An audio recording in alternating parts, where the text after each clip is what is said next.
Hello, I'm Kyle Summers and welcome back to the 7th episode of In Deep Conversation.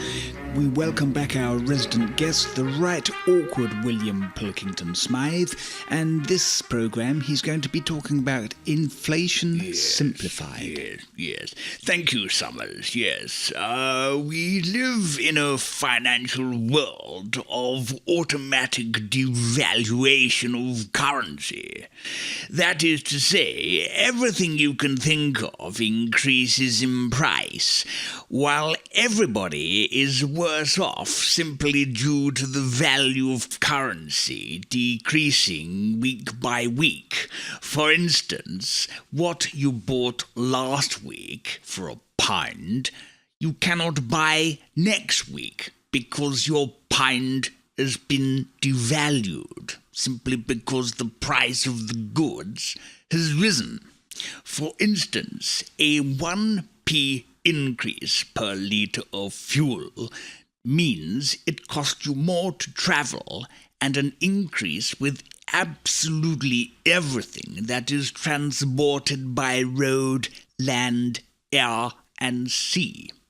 Now, why does this increase?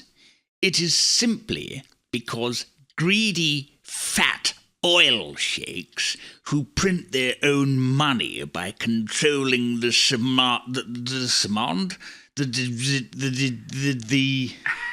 Cut. Take two. controlling the supply for demand, i.e. reducing the amount of oil in the market, causes demand to rise. Therefore, people have to pay more per barrel, which then has the knock-on effect of absolutely everything. Now, you can't buy from someone else selling the oil cheaper because they are all in a cartel and all set the same amount, so the buyer is screwed. Now, the main question is, what exactly causes inflation? You don't have to be an economics expert. It is pure greed and money grabbing. Supply and demand by the people selling goods. That is all there is to it. Now, an example of that would be a rise in the price of fuel, petrol. Everything that is transported by road, land, air, and sea, which uses that fuel, isn't absorbed by the freight companies transporting those goods. So they put their price up, which in turn has the enormous knock-on effect of everybody else protecting their greedy profit margins by increasing what they charge for their goods. Now, it all stems from the price of oil, and it's greedy oil sheikhs living above a vast ocean of the black gas. When they increase the price per barrel, that increase isn't absorbed by anybody else. It's simply passed on, causing inflation. Now, how much money does one person need? It's pure bloody greed. They want more and more for less and less. It's absolutely ridiculous and absurd and a bloody stupid, impossible way to carry on civilization. Now, every single year, everyone on this planet is worse off earning less. The cost of living increases every single week, except wages. So everybody is paying out more from a stagnant wage. Now, again, it's not rocket science. You don't need a bloody super degree in mathematics to fathom this load of cobblers out. You cannot keep living this way. Things going up and up and up and up and up and up and up, and wages basically stagnating and, in effect, going down, down, down, down, down, deeper and down, as Status Quo sang. Now, if I were charged with the job of being God, I would implement a total world price fix whereby absolutely nothing, including wages, were permitted to increase. That would totally eradicate the absurd situation of inflation rising all the bloody time. Now, another thing that I'd like to discuss is people power.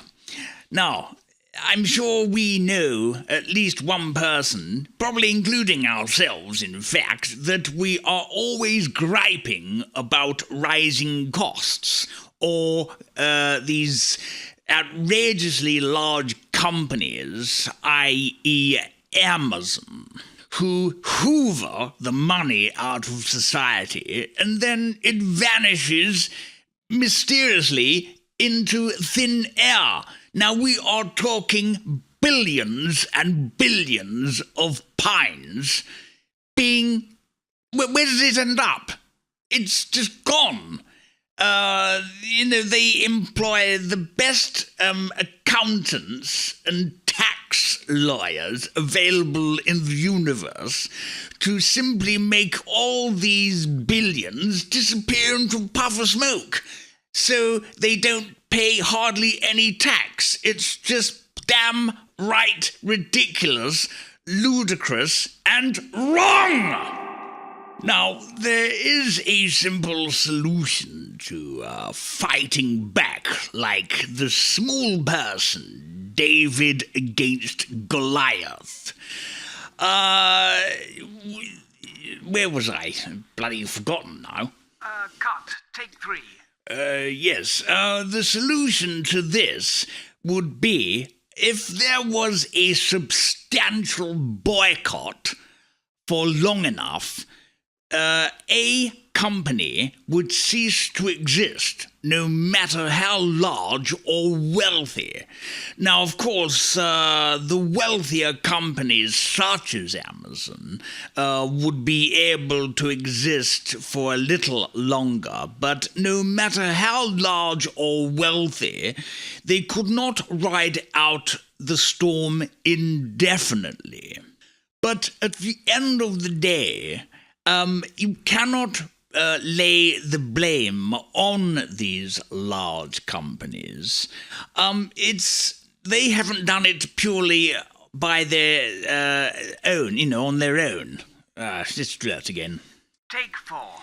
Yes, these companies haven't grown into the Goliaths alone. The public has helped them simply because they use their knackers. Take 5. Yes, it's the people who use their facilities because they don't want to go out and buy anything anymore. They want to sit on their fat arsehole and order on phone and bloody delivered by drone. That is the simple, fuck it. I'm too fucking wound up by things. Fuck it! Bollocks to the fucking lot. I'm going home. Sod this poxy interview. Goodbye.